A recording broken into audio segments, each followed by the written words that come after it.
It's early morning in Cape Town, South Africa. Andries Venter, Chief Inspector of the Cape of Good Hope Society for the Prevention of Cruelty to Animals, has received a call for help from an animal welfare organisation in the town of Caledon, 80 miles to the east. There's a lady that's got about 150 odd cats, and we've been officially asked to investigate and go and remove the animals. Venter is taking 3 inspectors with him. They've got a difficult job ahead of them. It's not a normal day at all. I'm expecting the worst. I have advised our hospital and our kennels that they need to expect the worst as well. It's alleged that she's been hoarding for quite a few years, and they've just been breeding inside her home. I don't expect this to be a 1-hour job.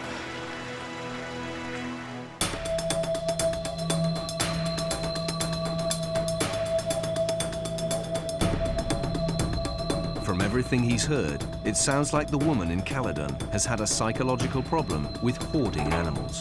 Hoarding is a proven syndrome where people get to a stage of just collecting animals. All they do is they collect animals, and they don't realize and they don't see the inbreeding that's taking place. They don't see the disease spreading. I don't know if they don't see it or don't want to see it, but it just becomes a whole dirty, messy situation. Spread of disease and inbreeding is our main concern in situations like this. It just goes out of control. It starts becoming a health hazard to the neighbors and to the community's animals. It takes 2 hours for Venter, Senior Inspector James Murphy, and Inspectors Jacques Buis and Liesl Pienaar to reach their destination. It's a substantial old property on the edge of town. Gloves, spray yourself down. Before and after. We're taking precautions in terms of disease spreading, so we're spraying ourselves down, just preventing ourselves from being infected or carrying the disease out. I need you to record what pictures you're taking, what pictures I'm taking. The court order allows me to enter the premises without the consent of the owner and to seize any animals that I deem necessary to seize.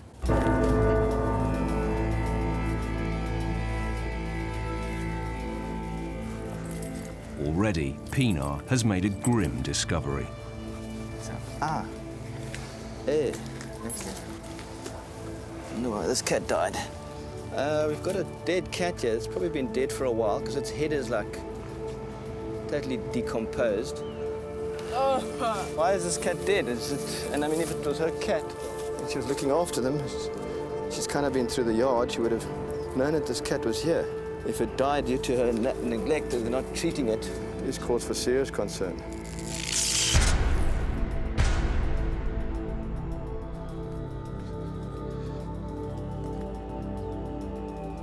The smell is really bad. You can smell it from there. What, the smell inside? Yeah. Possibly.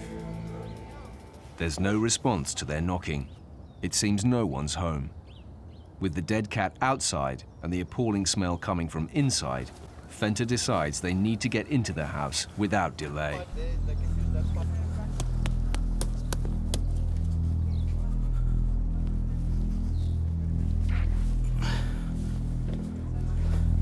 Oh, the smell is horrible.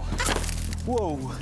The roof's precarious, but Venter spotted an open window. I'm going to climb through the window, and I'm going to come down and see if I can't open a door.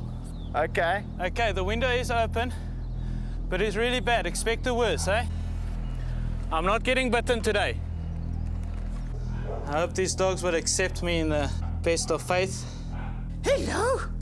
The dogs are running around, obviously a bit freaked out by Andries being upstairs. Hey! Hey! Don't be nasty. Murphy and Buis try to distract the dogs as Venter comes down through the house. Come on, big boy. When Venter opens up the windows, one of the dogs makes a dash for it. Stop. Neighbors have begun to gather, curious to find out exactly what's been going on in the house. I just want to put this one in here. They may not need to seize the dogs, as they seem healthy. But they'll be kept safely out of the way while the inspectors begin the work of removing the cats. They've come prepared. Cats feel safer confined in an enclosed dark area than in open space. So instead of putting them in open cages that they can see everyone outside when they come out, this is less stress for them. Okay, we're taking room for room. We need to clear this room. Inside, the cats are at first nowhere to be seen. But there are some surprises. Oh no! 1, 2, 3, 4, 5, 6, 7, 8, 9, 10, 11, 12, 13, 14 chicken heads in the microwave oven. With brains and all. Oh no, some more that she's fed to the cats. As they move through the house, photographic evidence of the conditions is recorded for presentation to the court. Some of them are quite horrific. Cat feces on the floor. This is the cause of the smell in there is the cat feces and the cat urine. Chicken heads on a plate that she's cooking in the microwave. Also the back room there, it goes into the underground cellar, and there's like really some yucky stuff there. Quite gross. Okay, here's a cat, 2 cats. And there it comes. Careful, careful. Gradually, the cats begin to emerge from their hiding places. Now the tough work of catching them begins. There are 93 societies for the prevention of cruelty to animals in South Africa. The Cape of Good Hope SPCA has 10 inspectors, covering an area of 9,000 square miles. They receive over 6,000 calls every year, reports of cruelty and pleas for help. Most of them come through to Alex Lorimer in control and dispatch at the SPCA headquarters at Grassy Park. Thank you very much for calling it in. Let me get our inspector on his way. Oscar, go for control. This one, Alex is assigning to Inspector Nelson Sowati. Got a case for you in West Bank. It's a lady that's got a dog that has been thrown with boiling oil. It's in urgent need of medical attention. We need to go there and just assist the lady. Nelson has been working at the SPCA since 1972. He started out as an animal care assistant before qualifying as an inspector 15 years ago. My dog is in a very bad condition. When did this happen? On Sunday. Come, stroller. On Sunday. Where was she when this happened? She usually walks around here by the house, you see. You have to admit her to hospital. I pray to God they can save this animal. Oh. She's very faithful. Just walk with us in case, just to keep her comfortable. Okay. Do you know who did this? Yes, it's the people of this house. They burnt her with rice water. Did you see it happen, Ma? Or... No, this child here across the road saw it and he shouted, Oma, Oma, he brandle, Oma, so hond. The dog has already been suffering for 2 days. Nelson's first priority is to get her to the hospital for emergency treatment. Once he knows the dog is safe, he can turn his attention to finding out exactly how she came to be so horrifically scolded. We'll take all the particulars so that we can get in touch with you. Ma, all right? I'll take her to hospital. We've got your contact number. We'll contact you. Yes. But further on, yes, with the doctor's report and all that, yes, we're going to have to come back to you because we may need to make a court case on this. This is animal cruelty. This concerns me very much because if we have enough evidence, we can go as far as the court case because a person has to be prosecuted under the Animal Protection Act, but we have to prove that. And also with the vet's report will assist us in the court case.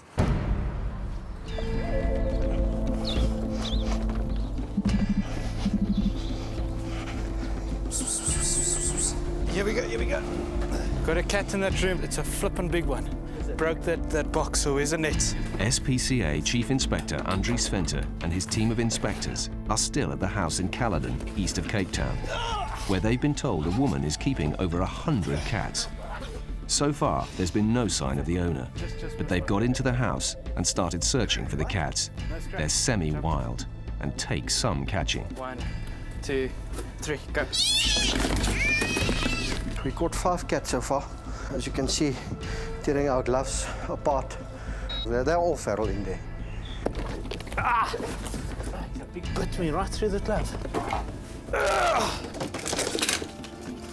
Can't believe he missed me. After an hour, they're up to 15 cats. There's still a lot of work to do. He was playing a trick with us. As we caught him the first time, he get his claws through here. I don't know why or how, and he just break the cage. Go, kitty.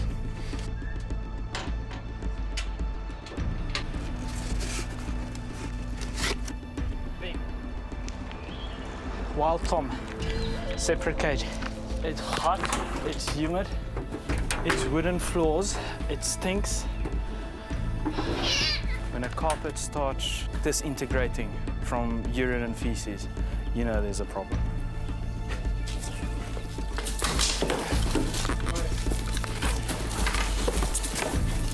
Take him straight to the van.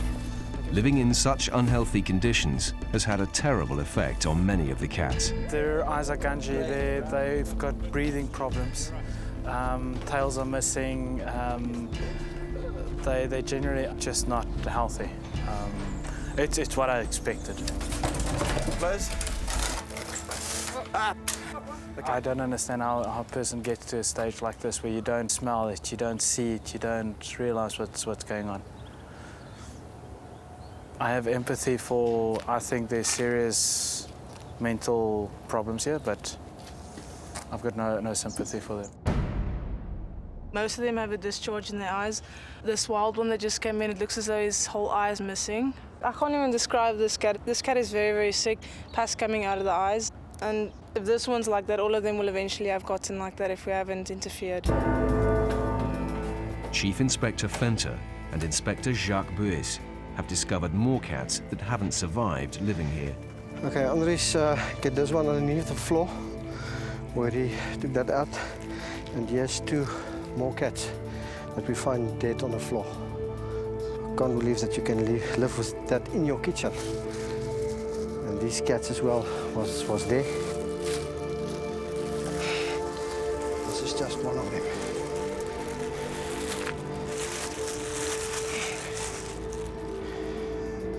The dead animals smell better than the live ones. Hi, ma'am. Through the top window. Now there's a new surprise.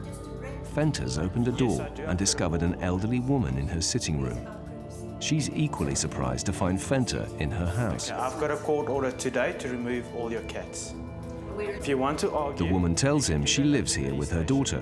This is cruelty to animals. It's not. It's never been. She says they used to have many more cats, but her daughter has taken most of them to neighboring farms. These cats are suffering, they're diseased. Okay, so if you want to argue with me, we can do that at the police station. There's a lot of issues going on here.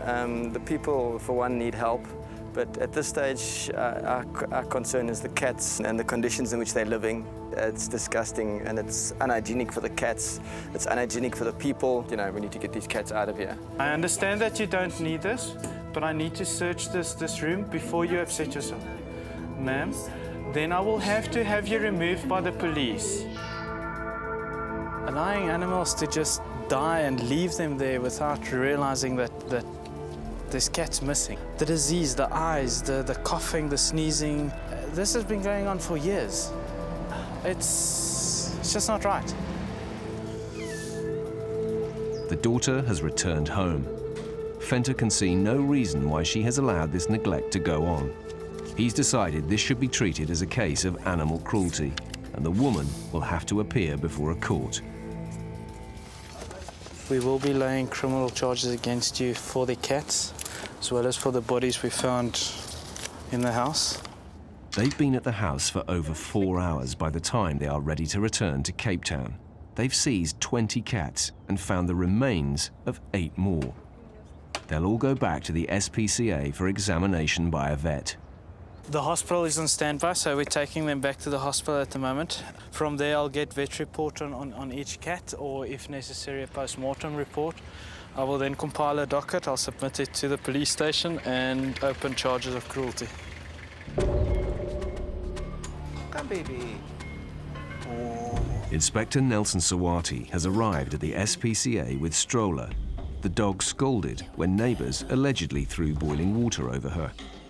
Veterinarian George Birch has come out to take a look at Stroller straight away. We'll have to shave that and clean all that out, because everything, this is going to die. And once you have a big wound here, you can't really fix it, because it's difficult to get all the skin back. So it all depends how much actually dies off. Burns can cause irreparable damage. They won't know how serious Stroller's problems are until the fur's been removed. She's taken through to surgery. Well, we're just going to give some anesthetic to this dog now. For us to shave and see how bad the damage is underneath there, we need to shave all that hair off, and this obviously is very painful, this whole area. Boiling fluid was thrown over this dog. This should actually shock me, but you see terrible things actually. With Stroller safely sedated, the fur's carefully shaved away. And Dr. Birch is given cause for some optimism. It's actually looking much better than I thought it would be. You can see here there is a line that goes there. I thought more skin would be dead. If this whole area would die off, then we would have a hell of a time trying to get the skin to cover that again. So I think what we're going to do now is just going to clean this and then apply some local ointment, and then just see how we progress in the next couple of days. Stroller will take time to recover from her injuries here in the SPCA hospital. Next, Nelson will try to find out who was responsible for causing her such harm. Meanwhile, Chief Inspector Andries Venter, Senior Inspector James Murphy, and Inspectors Jacques Buis and Liesl Pienaar have arrived back in Cape Town with the cats they seized in Caledon. The cats are in a pitiful condition. Most of the cats are thin, scruffy, sneezing, very wild, eyes popping, diarrhea, tails cut off. Even veterinarian Miles Penfold is shocked by such neglect, especially as terrible illnesses like these are easily preventable. Both eyes are full of pus. I mean, this cat is probably the worst case of snuffles that I've seen. Most likely it's a viral condition that starts off and then damages the upper respiratory system in the cat, and you can prevent it by vaccinating. This is a terminal case. This cat's left to its own will probably have died in the next couple of days. I've never seen a case of snuffles this bad, and we see a lot of snuffles. You can see he's a feral cat, and he's got hardly any strength left in him. It doesn't really get much worse than this. You know, this would be like probably one of the more extreme cases of suffering that we'll get to see. I think there are fates worse than death, and in this case will actually be a mercy to let this cat go. Very tired. Quite a hectic day, long day. Now it's the follow-up that comes sorting out the animals. This is another one of the cats that has come through. This eye is completely gone, so this cat is completely blind. Okay, it's also quite pale.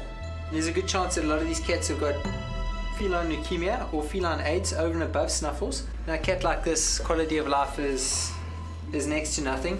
Unfortunately for this guy here, it's really going to be a case of putting him to sleep. That's going to be the kindest thing that we can actually do in this situation. Venter knows that some suffering has been spared and criminal charges will be pursued. Some small consolation for the tragedy he's witnessed today. I just feel sick to my stomach. That's all I can describe. It's not lacquer. All I want to do is go home and just see my own animals.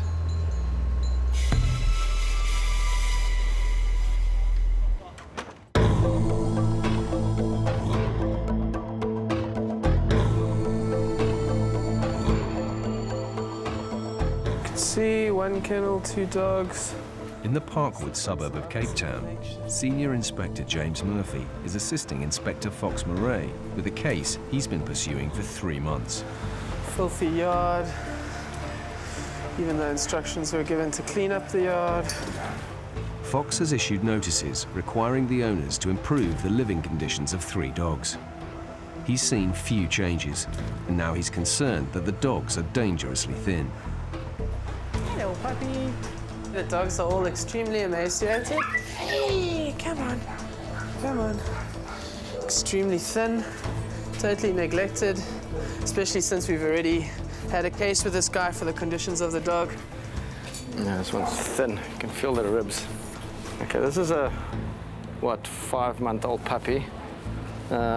Its ribs are, you can actually stick the fingers into the ribs. It's so thin, it's possible the dog has got some worms. Its condition is not acceptable, and for this guy to have left it like this and not heeded the warnings that we issued, it's getting worse, so we've got to do something. See if you can take it. This one's the same, also ribby, thin. You can see the pelvis. Watch the leg, hang on. Here we go, okay? I've been taken into the custody of the society and checked by the vet. A report is written up regarding their condition. Dogs are then treated and looked after, and the owner has 7 days to contact us, failing which the dogs become our property. And you go, there we go. The final dog's a poodle mix. They'll all go back to the SPCA hospital for assessment. It's very difficult when you sort of have dealt with people and you've explained the situation and they've kind of, said that they're going to make a difference and things are going to improve, and then you come and check and, it looks like the guy's trying, and then 2-3 months down the line you come back and it's sort of worse than what it was in the beginning. So it is very frustrating, definitely. But hopefully now we'll either keep the dogs and try to find them a good home, or the owner will come forward and, perhaps start to make a real improvement in their lives.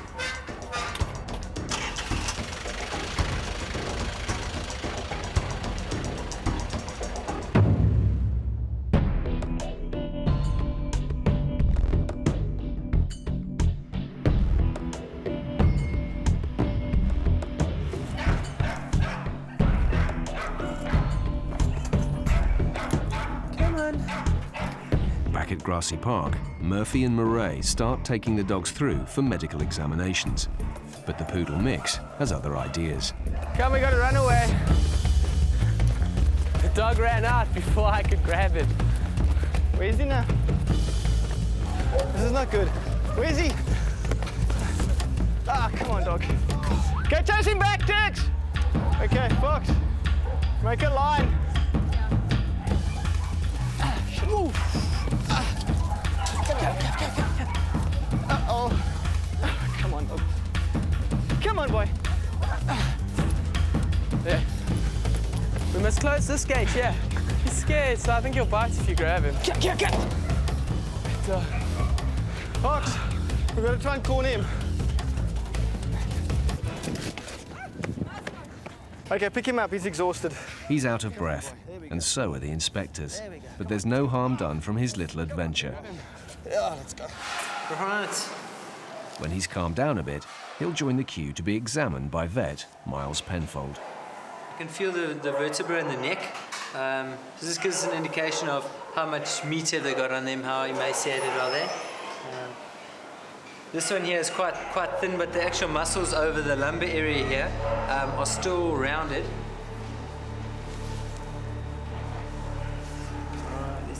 The younger dog is in even worse shape. Okay, straight away looking at this pup, you can see it's thin, it's emaciated, and that's just pretty extreme malnourishment. If we look around the tail, you have a lift up the tail, everything's sunken in here, there's just absolutely no fat reserves left on this one. If we feel down onto the transverse processes of the vertebra, the muscle here is it's denting in like this, so this dog really has not had enough food. This is not acceptable. I would definitely say that if this is an owned animal, then this is neglect. Even if he contacts them, it's very unlikely the owner will be getting these dogs back.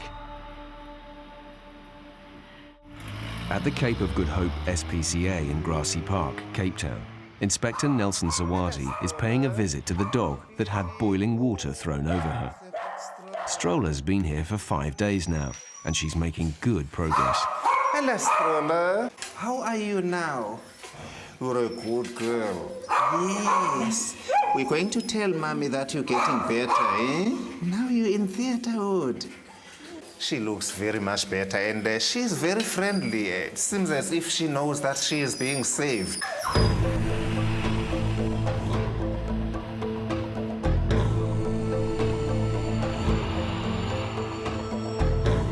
Now Nelson wants to question the neighbors said to have caused the injuries. I'll speak to you just now. Now we're going to the people who allegedly bent stroller. We'll find out what their side of the story is.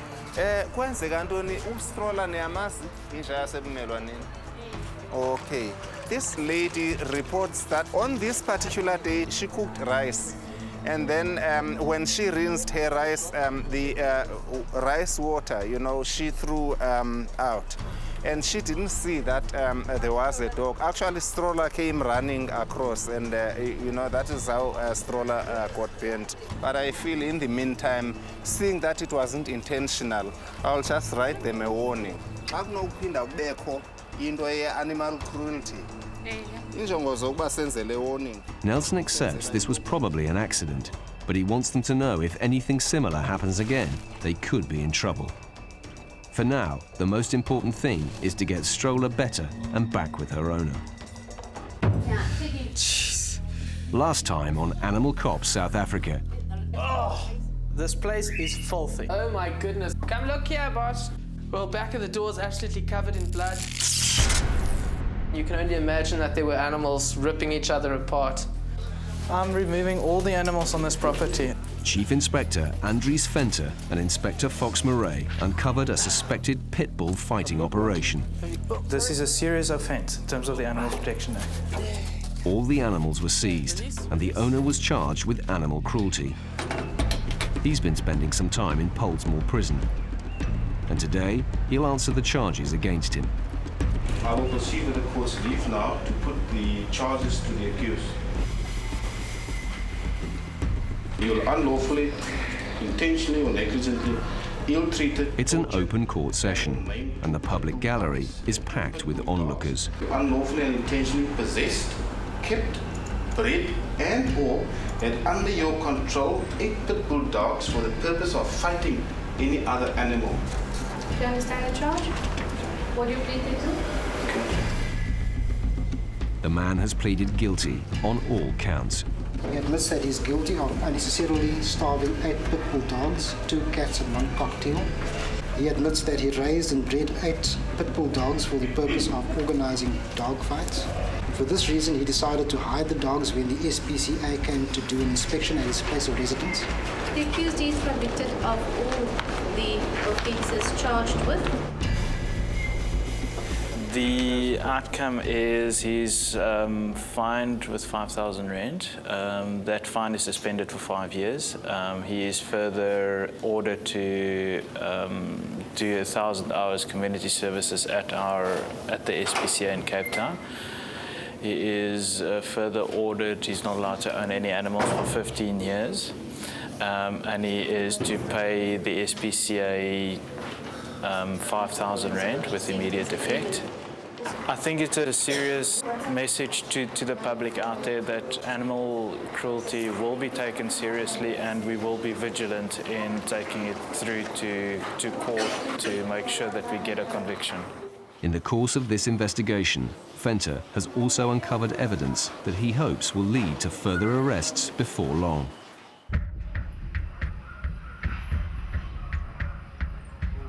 The 3 emaciated dogs rescued from a house in Parkwood have been at the SPCA for just over 2 weeks now, and they've all been putting on weight. You bath the dog just to get rid of the fleas and to protect the dog's skin, then the hair can grow much easier. Animal care assistants Tembi Nomkala and Taryn Boyce have been helping the dogs overcome the neglect that they'd suffered. Daily baths are a key part of the routine. The shampoo we're using kills fleas and ticks, and it gives them a nice, clean feeling. And you must be always careful that the shampoo doesn't go in the dog's eyes. They've named the older female dog Sparky. Yes, that's nice. On the behavior side, she's a gentle and quiet dog. she stands a chance of getting a lovely home. We take her out to try and... Look at that house. She feels clean for the first time in ages. Happy and feeling good. Animal behaviourist Candice de Villiers is going to begin the process of assessing the dog's suitability for adoption, starting with the poodle mix that proved such a lively customer when he first arrived at the SPCA. They've named him Maxi. We walk them through the actions would be towards the cats. If they're going to show any aggression, then we can advise people, dogs aren't very good with cats. All the dogs go through this behavioural assessment. How did he walk on his lead? Yeah, he walked fine. Did he walk fine? Yeah, he was fine. Okay. Okay, the next thing we're going to do is stroking the dog to see what his capacity is of accepting us stroking him.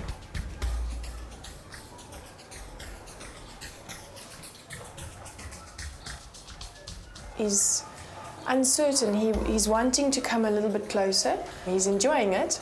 But some dogs, you just stroke them once and they launch themselves up into your face. So we just want to see what measure they can cope with just giving them a gentle stroke. Are they very active or not? That's a safe hug. If a child had to come up and give the dog a hug, would the dog be comfortable, yes or not?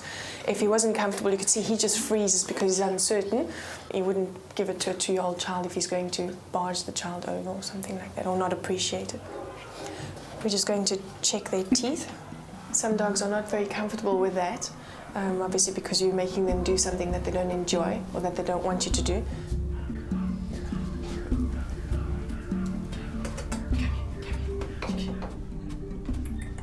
Don't know how to play.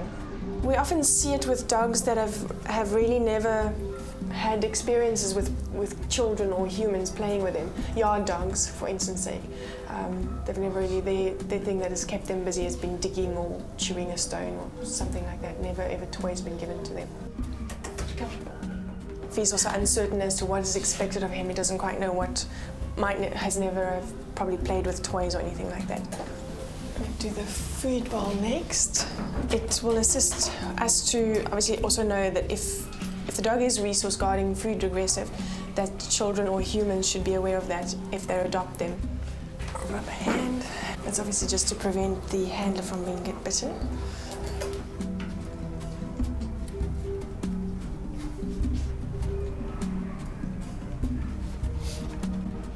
He's not bothered. He's not too happy about it, but that could also be due to him just being very nervous. It's just to see what the dog's level of noise phobic is. Does he recover quickly? Does he not recover quickly? He got a huge fright, but he did recover quite easily. We do these assessments so that we can prevent people from returning the dogs to us saying, this dog bit my child, or this dog's not getting along with my cats, or this dog's not getting along with the rest of the family, or doesn't like the people touching it and stuff like that. Maxi's shy, but he's looking like an excellent candidate for a new home, with someone who'll care for him properly. He would be good with children. He's very sweet, very gentle dog. Obviously, he needs some confidence building, which we would hopefully work on here at the SPCA, see how he copes in the kennel environment with our volunteers walking him and handling him and managing him. If he comes out of his shell, then that's fantastic. We'll prepare him for going to his new home, hopefully.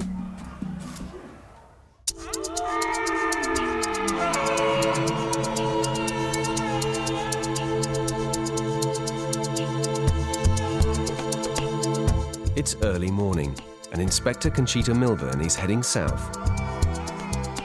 She's assembled a team from the SPCA's mobile clinic, and along with some of her fellow inspectors, they're on their way to one of Cape Town's poorest communities to try and improve the lives of the animals there. Today we're going out to an informal settlement called Igoli. As a team for the SPCA with different departments, so we've got hospital included and education, just to deworm the animals on site, to dip the animals and to take in animals for treatments and sterilization. Around 1,700 people live in this community. Many of them are unemployed, so subsidized medical care for their animals from organizations like the SPCA is invaluable. it's immediately clear that there are a lot of dogs.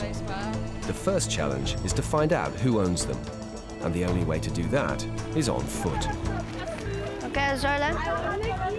Whenever you see animals and people around, you just start saying, is this your dog? Try to find out who the owner is. And then talk to them and see if you can help in any way. Senior Inspector Kira Joshua is keen to get started, and educating the public is her utmost priority. The thing is, you want to work with the people as well. I mean, we're only going to confiscate if absolutely necessary. They're just going to learn that, you know, SPCA just comes in and takes.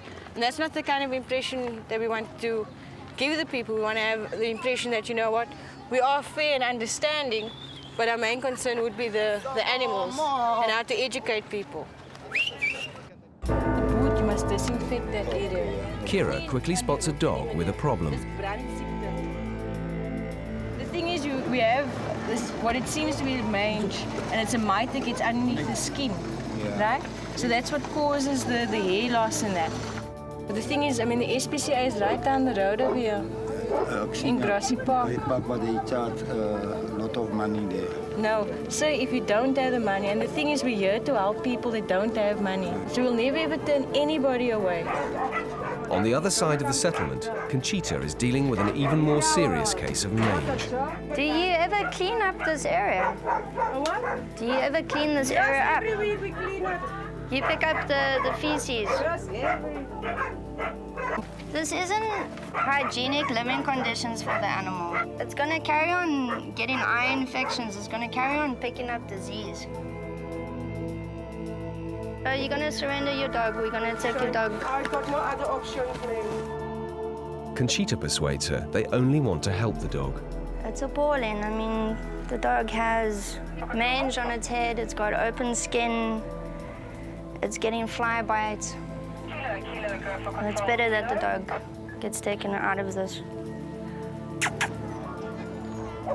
This area needs a lot of work. You can have nothing, but you can still be proud, and you can still raise your living conditions, keep things clean, keep them tidy. The owner signs over the dog in the knowledge that due to the severity of the condition, the kindest option now is to put her to sleep. They've left it too late. So they've basically determined the fate of the dog themselves.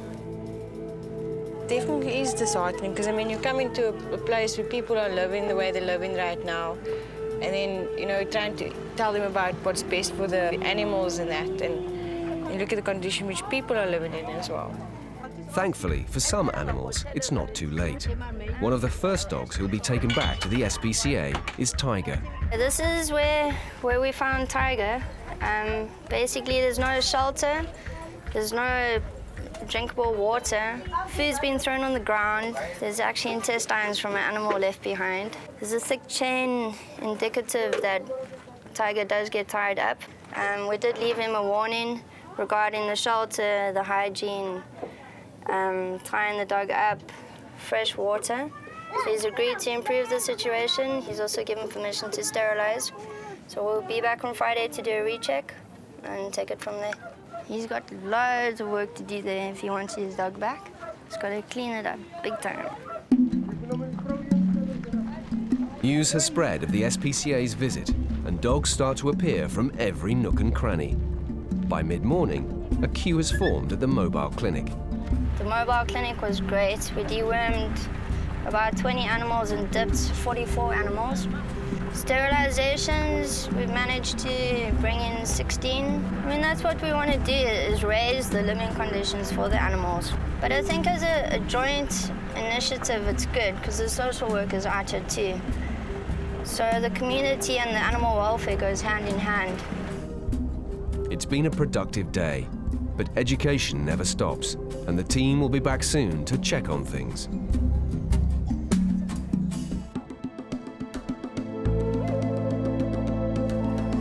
Malcolm Rhodes is a volunteer at the SPCA. He's been taking a special interest in the 3 dogs rescued in an emaciated condition in Parkwood. They've been here for 6 weeks now and have all put on weight. Malcolm's been trying to teach good manners to the 2 older dogs, Maxie and Sparky. We try to train them so that when somebody comes along specifically to adopt them or when they're at home, that they don't jump up because, you can get covered in mud. No dogs. Maxie's had a smart new haircut, and he's a fast learner. Maxie was a lot more nervous when I first worked with him, and he was very difficult to get a leash on. Obviously now, because he's been walked quite a few times and he's got used to the people in the kennels, he's a far happier dog than he was previously. What we try to do now is to get the dogs to walk properly on a leash. If you keep reinforcing good behavior by feeding the dog and giving him treats, then it builds confidence. The whole technique is to reward good behavior and ignore bad behavior. Good. The very first time that I walked him, he was so nervous, even if I accidentally scuffed my shoe along the ground, he would start like this, the tail would go between the legs, and clearly he was lacking confidence. So he's far more confident now. It's a very nice dog. It's got a lovely temperament, it's got a lovely nature, and I'm pretty certain that with the right home, it would really make a fantastic dog to adopt. What are you scared about? Hey, come. There we go. Malcolm's also been working hard to gain Sparky's trust. That's a good. Oh, wherever she was previously brought up, people obviously had treated her not as well as what we would like. So she's still extremely nervous. She's taken to me a little bit. She's a little bit more confident, but certainly there's something that's still making her nervous. But at the moment, she needs a lot more confidence before they can put her in the kennels up for adoption. There you go. Good girl. There we are, that's better. What we do here is we work mainly with the dogs that are up for adoption. And what we try to do is to make them more adoptable. Good. I've retired, so I have a lot of time on my hands now. So I come here 3 times a week, Mondays, Wednesdays, and Friday mornings. And why I've come to the SPCA is because I like animals, and the work that they do here is very important. So it's an opportunity for me to combine an interest in animals and a wish to do something for the community and for the animal community, as well as to keep myself active. Let's go. With the help of volunteers like Malcolm, Maxie and Sparky should soon be starting a new life in a new home.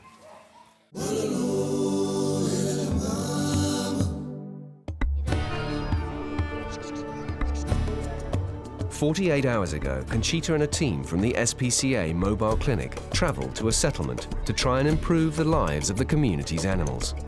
So today we're back in Igoli. We're just returning animals that were sterilised with us. The environment that one dog was living in was of particular concern, so she was left with no other option than to confiscate him until she saw significant improvements. Basically what we saw here the other day was really unhygienic, unacceptable conditions. So in 2 days, Jerome's basically made a big effort, and there's a big difference. He's boarded the floor, he's cleaned up, and it's more spacious, he's extended. Oh, it's just a remarkable improvement, really. So this is a work in progress. Jerome's agreed still to put shelter, erect shelter. So this is just accommodation for the evening, and if the weather is bad, Tiger sleeps inside with Jerome. Tiger's owner has worked hard, and Conchita has no reservations about returning him. We will be back to check on the shelter, how things are going. He's definitely happy to be home and happy to be with his dad, for sure.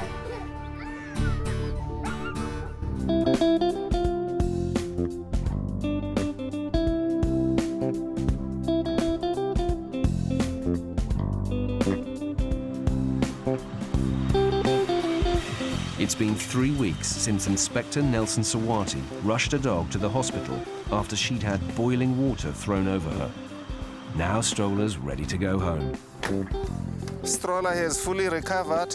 Now it is time for Stroller to come home. She has been doing very well in hospital, and we decided that she comes home. She has been missing the owner also. That is why we're bringing Stroller home. Hello, Mom. Stroller is coming home today. Thank you, Inspector. Thank you. Stroller is doing very well. Oh, Yes, she looks so good.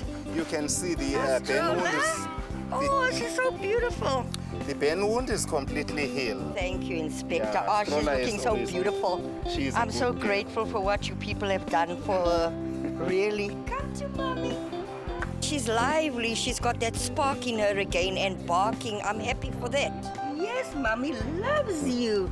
She's very, very well, really. They've done a very good job with her. We believe in healthy pets, healthy owners. Your animal becomes like your child, and you treat them like your children. If you can't do that, then it's no use having an animal. Yes, you've got to be able to look after them. Stroller's fur just needs to grow back, and she won't be straying far from home again.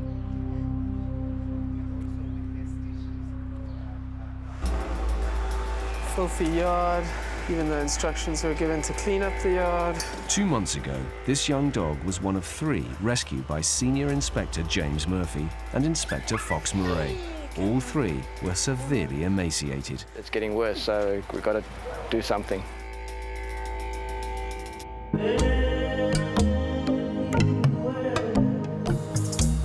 Two of them, Maxie and Sparky, are still waiting for someone to adopt them. The youngest dog, Cody, has already been lucky. He's really landed on his feet with new owner Marie Krieger. We needed to find another dog, but we wanted to get a puppy, someone that would be playful and get on well with our other dog, so we decided to go to SPCA. The minute I saw him, I knew he was the one for us. The day that I brought him back, he was very nervous, but within 2 hours, him and Spadama, the other dog, were playing and getting along so well. In fact, too well. They spent the entire night up playing, keeping us up at night, crashing into things and knocking over things, making so much noise.